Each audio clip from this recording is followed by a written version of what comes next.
एक छोटा सा बोर्ड रेड़ी की छत से लटक रहा था। इस पर मोटे मार्कर से लिखा हुआ था, घर में कोई नहीं है, मेरी बूढ़ी माँ फालिज ज़दा है, मुझे थोड़ी थोड़ी देर बाद उन्हें खाना और इतनी ही मर्तबा हाजत कराना पड़ती है। अगर आपको जल्दी है तो अपनी मर्जी से फ्रूट तोलें और पैसे कोने पर रैगजीन के गत्ते के नीचे रख दीजिए। साथ ही रेट भी लिखे हुए हैं, और अगर आपके पास पैसे ना हो तो मेरी तरफ से ले लेना, इजाजत है। वल्लाहु खैरुर राज़िकीन। इधर उधर देखा, पास पड़े तराजू में 2 किलो सेब तोले, दर्जन केले लिए, शॉपर में डाले, प्राइस लिस्ट से कीमत देखी, पैसे निकालकर रेड़ी के फट्टे के गत्ते वाले कोने को उठाया। वहां 100, 50, 10-10 के नोट पड़े थे। मैंने पैसे उसी में रखकर उसे ढक दिया। इधर उधर देखा कि शायद कोई मेरी तरफ मुतवज्जे हो, और शॉपर उठाकर वापस फ्लैट पर आ गया। इफ्तार के बाद मैं और भाई उधर गए। देखा एक बारिश आदमी, दाढ़ी आधी काली आधी सफेद, हल्के क्रीम कलर कुर्ते शलवार में रेड़ी को धक्का लगाकर बस जाने ही वाला था। वो हमें देखकर मुस्कुराया और बोला, साहिब फल तो खत्म हो गया। नाम पूछा तो बोला, खादिम हुसैन। फिर हम सामने ढाबे पे बैठे थे, चाय आई। कहने लगा कि पिछले 3 साल से अम्मा बिस्तर पर है, कुछ नफसियाती सी भी हो गई है, और अब तो फालिज भी हो गया है। मेरा कोई बाल बच्चा नहीं, बीवी मर गई है, सिर्फ मैं हूं और मेरी अम्मा। अम्मा की देखभाल करने वाला कोई नहीं, इसलिए मुझे हर वक्त अम्मा का ख्याल रखना पड़ता है।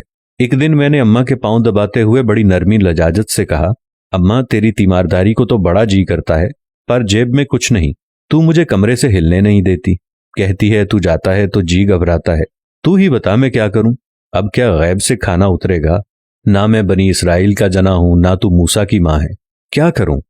यह सुनकर अम्मा ने हांपते कांपते उठने की कोशिश की। मैंने तकिया ऊंचा करके उसको बिठाया, टेक लगवाई।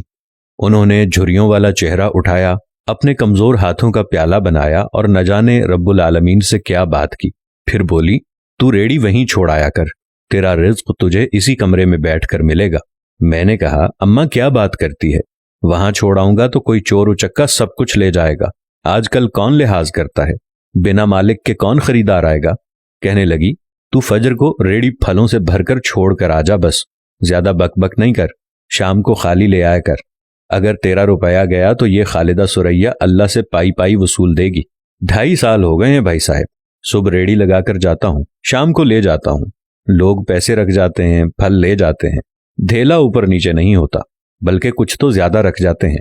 अक्सर तखमीना नफा लागत से 300-400 रुपए ऊपर ही जा निकलता है। कभी कोई अम्मा के लिए फूल रख जाता है, कभी कोई और चीज।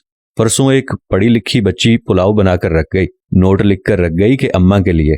एक डॉक्टर का गुजर हुआ, वो अपना कार्ड छोड़ गया, पुश्त पे लिख गया कि अंकल अम्मा की तबीयत न संभले तो मुझे फोन करना, मैं घर से पिक कर लूंगा। किसी हाजी साहब का गुजर हुआ तो अजवा खजूर का पैकेट छोड़ गया। कोई जोड़ा शॉपिंग करके गुजरा तो फ्रूट लेते हुए अम्मा के लिए सूट रख गया। रोजाना ऐसा कुछ ना कुछ मेरे रिज्क के साथ मौजूद होता है। ना अम्मा हिलने देती है, ना अल्लाह रुकने देता है। अम्मा तो कहती, तेरा फल बेचने के लिए अल्लाह खुद नीचे उतर आता है और बेच बाच जाता है। भाई वो सोना रब एक तो राज़िक है, ऊपर से रिटेलर भी है। अल्लाह अल्लाह।